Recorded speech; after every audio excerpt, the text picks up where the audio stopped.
तो सवाल ये है कि हमारी सरकार जब ये योजनाएं लागू करती है और जब इस योजना का क्रियान्वयन करने के लिए बैंकों पे दबाव डालती है, तो बैंक तो डिसबर्स करती है, क्योंकि कई जगह कमिश्नर्स नोटिस दे रहे हैं ब्रांचेस को कि आपको हमने टारगेट दिया था, आपने पूरा क्यों नहीं किया।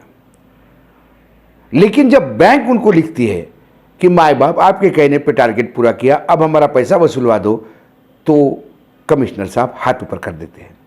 वसूली उनका काम नहीं है, आपने कर्जा दिया, आप वसूलिएगा। जितना विजय माल्या जवाबदार है, जितना हम उसको कोसते हैं, उतना हमको नेताओं को भी कोसना होगा, क्योंकि उनकी ऐसी स्कीमों से ना देश का भला होता है, मात्र ये पैसा कुछ हाथों में चला जाता है।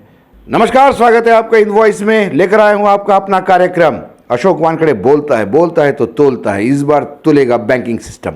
बैंकिंग सिस्टम नहीं तुलेगा, इस देश की एक सिस्टम तुलेगी जो बताती है कि हम हमारे वित्तीय संसाधनों का कैसा गैर वापर करते हैं और हमारे बैंक्स जो लगातार बीमार है उसे लगातार बीमार बनाए रखते हैं। हमारे देश के बैंकों की हालत बहुत खस्ता है। बार बार हम सुनते हैं कि सरकार कहीं 20,000 करोड़ का पैकेज दे रही है, कहीं इतना करोड़ का पैकेज दे रही है, बैंक एक कर रही है और लगातार इस बैंक को उभारने का प्रयास कराया जाता है।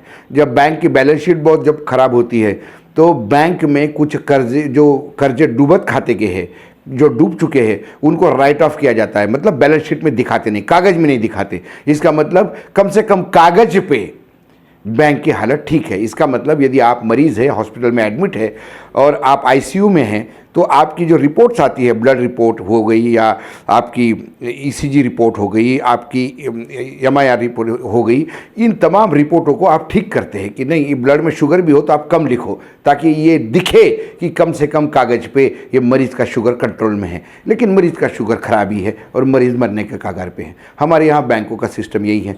जब भी बैंकों की वित्तीय हालत की बात करते हैं, हम कोसते हैं विजय मल्ल्या को, हम कोसते हैं तमाम बड़े उद्योगपतियों को जो पैसा खा के चले गए।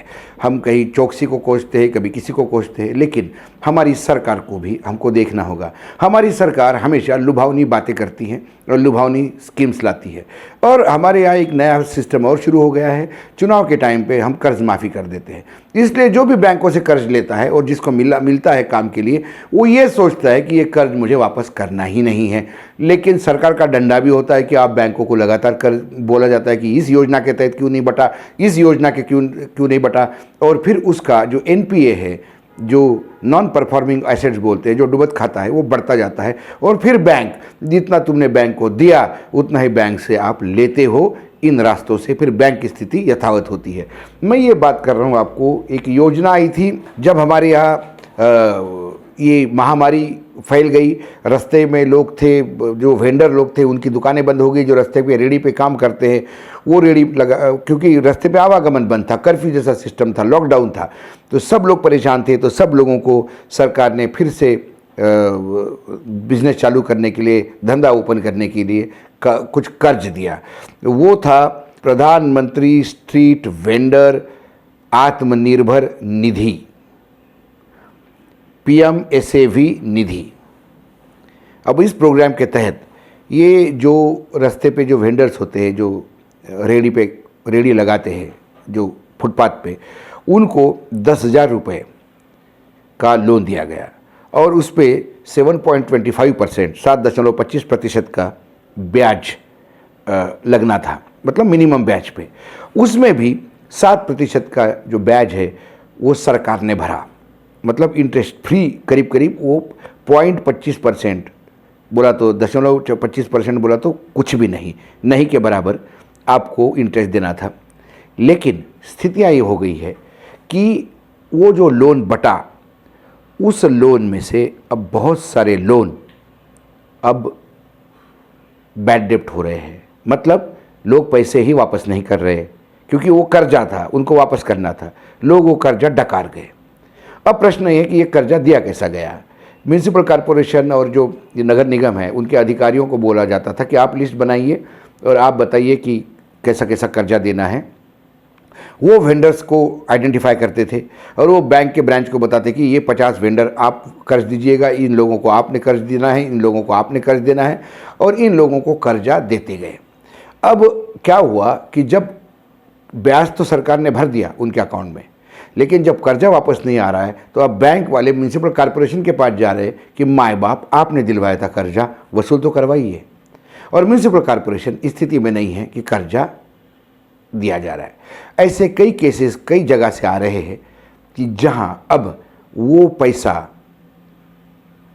जो करोड़ों में गया है, लाखों में गया है, करोड़ों में गया है, कई हजार करोड़ है, वो अब बैड डेट के तहत मतलब एनपीए घोषित होने जा रहा है। ऐसा ही हमारे यहाँ पहले भी हुआ है। एक मुद्रा योजना थी जिसमें 10 लाख तक का लोन मिलता था। अब उसमें यदि देखा जाए तो मुद्रा लोन में 2019-20 तक जो पैसा बांटा गया है वो कई करोड़ था, कई लाख करोड़। उसमें से जो बैंकिंग की रिपोर्ट आई है, गवर्नमेंट ऑफ इंडिया का डेटा है, 18,835.77 करोड़, मतलब 18,835 करोड़ 77 लाख रुपए एनपीए हो चुके हैं। 18,000 करोड़ बहुत बड़ा रकम होता है। ये मैं मुद्रा योजना की बात बता रहा हूँ, जो लोगों को, युवाओं को, अनएम्प्लॉयड को बिजनेस के लिए पैसा दिया जाता था, वो एनपीए हो रहे हैं, मतलब वो पैसा खा गए। यदि मैं ये स्ट्रीट वेंडर की बात करूं तो 17.39 लाख 17.39 लाख 17,39,000 एप्लीकेशन प्रोसेस हुए थे। उसके तहत 1,783.17 मतलब 1,783 करोड़ 17 लाख रुपए डिसबर्स होने थे, देने थे। ये दिसंबर तक का आंकड़ा है।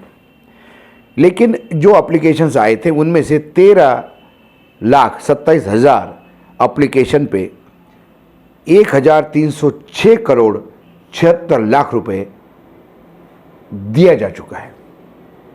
अब ये पैसा करीब करीब डूबत खाते में माना जा रहा है।